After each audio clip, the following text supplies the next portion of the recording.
भैया नमस्ते, हमारे चैनल में आपका स्वागत है। भंडारा की राजनीति गर्म हो चुकी है। किस तरह की रणनीति आप भाजपा के साथ में और बाकी विरोधी पक्ष के साथ में कैसी रही, क्या कहेंगे?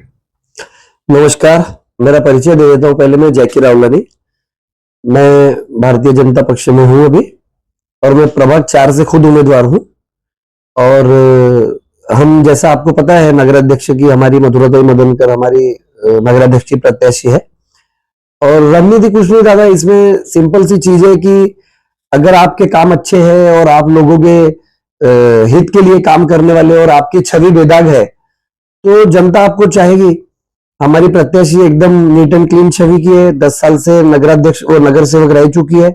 उसके पहले 10 साल उनके पति नगर सेवक थे। पिछले 20 साल से उनका बहुत अच्छा संपर्क है। 20 साल से नगर सेवक है उनके परिवार में, और काफी अच्छी ईमानदार प्रवृत्ति की हमारी प्रत्याशी है, लेडीज है, मधुराताई मदनकर। तो जनता का प्यार आशीर्वाद भरपूर मिल रहा है। जैसा देखा जाता है कि नरेंद्र, आप पहले शिवसेना में थे, फिर भाजपा में प्रवेश किया। नरेंद्र बोर्लेकर ने भी आप पे आरोप लगाया कि कई जब भी चुनाव आते हैं तो यही रणनीति होती है, क्या कहेंगे? देखिए, हर चुनाव में तो मैं आज तक के उनके साथ ही काम करता था, और 2009 से लेके आज तक उनके लिए काम किया है। तो इसमें रणनीति का पार्ट मुझे नहीं, उनकी रणनीति मैं बनाता था, उसमें एक मेरा मेजर योगदान था। इसलिए वो चीज अलग है। वो चुनाव में तो रणनीति बनेगी, चुनाव कैसा जीता जाए वो उनके लिए मैं करता था। आज भाजपा में हूं तो स्वाभाविक है कि भाजपा के लिए, इलेक्शन के लिए क्या क्या चीज हमने जमीन पे करना चाहिए, जिससे आम पब्लिक में अच्छा मैसेज जाए, आम पब्लिक को समझे कि हम इसे वोट क्यों दे रहे हैं, वो बातें आसानी से समझे, वो रणनीति बना रहे। बाकी इसमें कुछ विशेष रणनीति की मुझे लगता है कोई जरूरत नहीं होती। आपकी छवि अच्छी है, आपके काम अच्छे है, तो ही आपको लोग चाहते हैं। जैसे देखा जाता है कि बोलेकर ने ये भी आरोप लगाए हैं कि आप जब शिवसेना में थे तो बावनकुळे साहब के पास में मैं खुद में लेके गया था। उनके ऊपर कुछ एक पुलिस केस की वजह से आपको बावनकुळे साहब की तरफ लेके गए थे। उन्होंने, बावनकुळे साहब ने उन्हें ये जताया था, ये कहा गया था कि ऐसे लोग जो रेती चोर है उनको हम ये नहीं करते करके, फिर भी नहीं, एक्चुअली ये आरोप ही उनका जो है ये सरासर गलत है। मैं इसके पहले भी एक इंटरव्यू में बता चुका हूं। मेरा सरनेम, मैं जैकी रावलानी हूं, और कोई एक व्यक्ति थे, वो सिंधी समाज के थे, उनका सरनेम कुछ और था। वो भंडारा के भी नहीं थे, वो कामठी के ही व्यक्ति थे। उन्होंने कुछ बावनकुळे के साहब के नाम से कुछ वहां पे कुछ हेरफेर किया था, लेकिन उसमें बताने वालों ने बावनकुळे साहब को नाम बताते समय मेरा नाम बता दिया था, जो गलत फहमी से हुआ था। उसके बाद मैं खुद परिणय जी और बावनकुळे साहब से मिला, इस चीज का क्लियरिफिकेशन पूरा हुआ कि वो गलती थी, मेरा उसमें कोई रोल नहीं था। हाँ, मेरे दोस्त आमदार साहब थे, इसलिए मैंने सबसे पहले वो आमदार साहब को बताया था।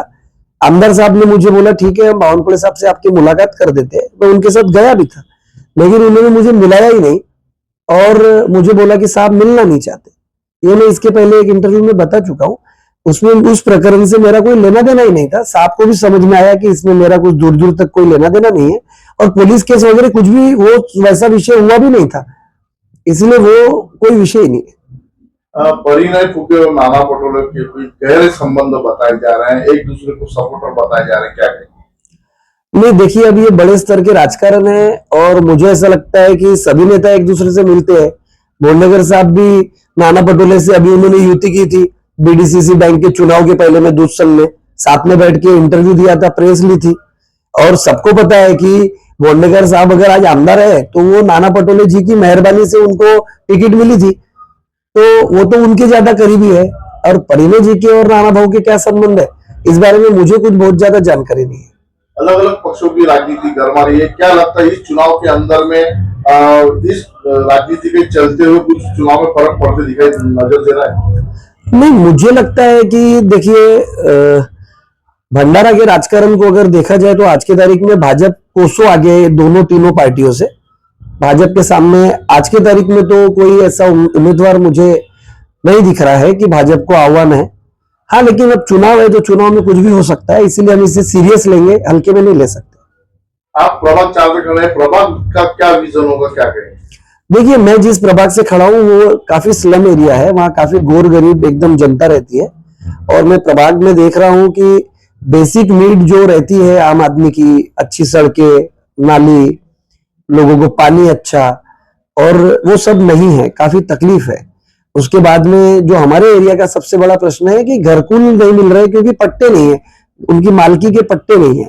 तो बावनकुळे साहब ने अभी बोला था 2 दिन 3 दिन पहले जब हमारे यहाँ सभा हुई, तो जितने भी भंडारा शहर में नजूल में बैठे, सरकार में बैठे, अतिक्रमण में बैठे, 2011 के पहले के सारे अतिक्रमण रेगुलराइज कर रहे हैं।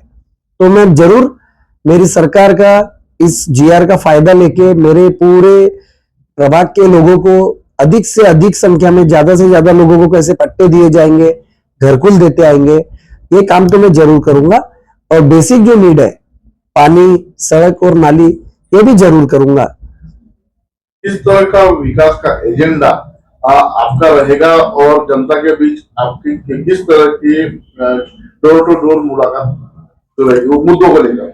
देखिए, मेरी डोर टू डोर मुलाकात सबसे जारी है मेरे प्रभाग में, और प्रभाग के लोग काफी खुश भी है। उन्हें वो तो सामने से कहते हैं, भैया आपके रूप में हमें एक उम्मीद जागी है कि शायद इस बार हमको कोई अच्छा उम्मीदवार मिला है तो हम लोग के प्रभाग का विकास होगा, क्योंकि आज तक 20-25 साल से वो लोग तो वंचित है इस चीज से।